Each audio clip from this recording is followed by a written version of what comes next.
He sent someone to check the lock.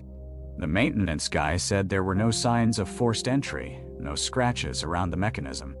He suggested I might not have locked it fully, or that maybe I was forgetting. I knew that wasn't true, but what was I going to say? That I was certain someone was breaking in when there was no evidence? That's when I started paying attention to the footsteps again. They were still happening at 7 p.m., but now I noticed something else. Sometimes, around 11 at night, I'd hear them again, and they seemed different. Less like normal walking and more like deliberate movement. Like someone was being careful about where they stepped. And they weren't always in the living room. Sometimes they were directly above my bedroom.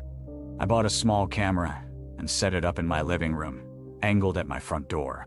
I felt stupid doing it, like I was being paranoid. But I needed to know. For a week, the camera showed nothing. My door stayed locked. I watched the footage every morning, and it was just empty hallway. No one entering, no one going in or out of my apartment. So I relaxed a little. Maybe it had been my fault. Maybe I wasn't locking the door properly and had just forgotten about it. Then one morning, I reviewed the footage and saw something that made my stomach drop. At 2:47 a.m., my door opened. It swung inward, slowly and deliberately.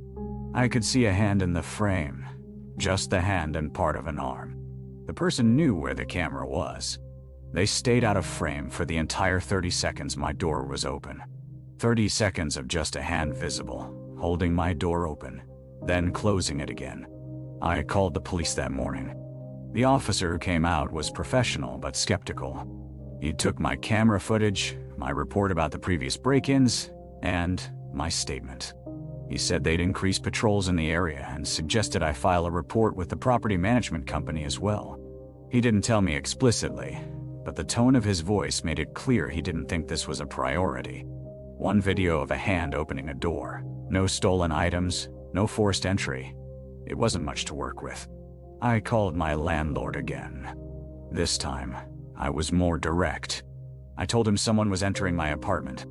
I asked if there was a master key issue, if maybe the previous tenant still had access. He seemed genuinely surprised but said he'd look into it. 3 days later, he called me back. He checked the locks, checked with the previous tenant, reviewed building access logs. Everything checked out. He suggested maybe it was a friend or family member, playing a prank. I told him I lived alone and wouldn't appreciate that joke. But here's the thing that really got to me. After I called the landlord, the footsteps from the apartment above stopped. Just completely stopped. For almost 2 weeks, I heard nothing, and my door wasn't disturbed.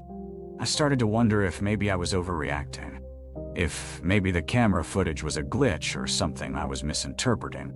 The hand I saw, was I sure it wasn't just a shadow? Was I being rational? Then I got the note. It was pushed under my door on a Tuesday morning. Just a small piece of white paper, folded in half. Inside, in neat, careful handwriting, it said, "Stop telling people." That's all it said. No signature, no threat, just those 4 words.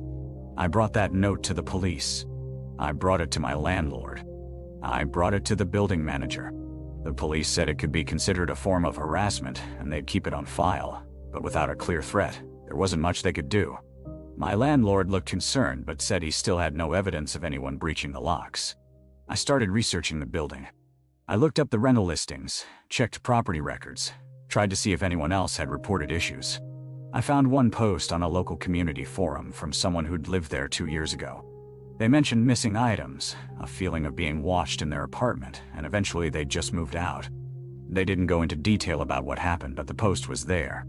I realized I had a few options, and I didn't like any of them. I could move, which meant uprooting my life over something I couldn't prove was actually happening. I could stay and feel like my home wasn't actually mine. Or I could try to figure out who was doing this. I bought a second camera and installed it in my bedroom, this time hidden, pointing at my bed. The next night, after the camera had been recording for 14 hours, I reviewed the footage. At 1:23 a.m., while I was asleep, someone came into my bedroom. I could see their silhouette in the dark, just standing there at the foot of my bed. They didn't move. They just stood there for approximately 4 minutes, completely still, watching me sleep. Then they left. I didn't sleep for 3 days after I saw that footage. I stayed in hotels, told work I was sick, and tried to figure out what the hell was happening.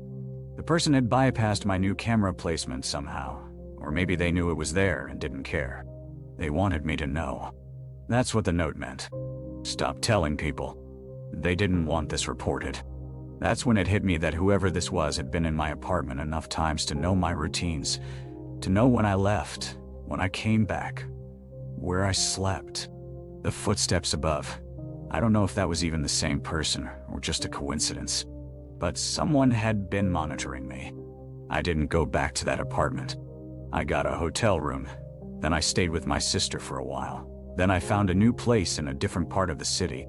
I filed a report with the police, brought them the video evidence of someone standing over my bed at night, and they opened an investigation.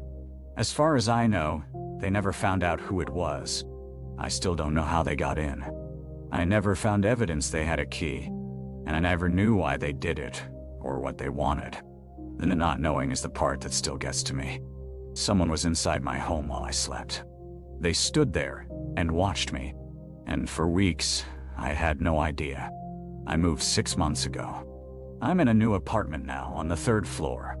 I've upgraded my locks, installed a security system, and I'm still a little on edge. I don't leave my windows unlocked. I check my door twice before I go to sleep. Sometimes I wonder where that person is now. If they're still in that building. If they're standing over someone else's bed at night.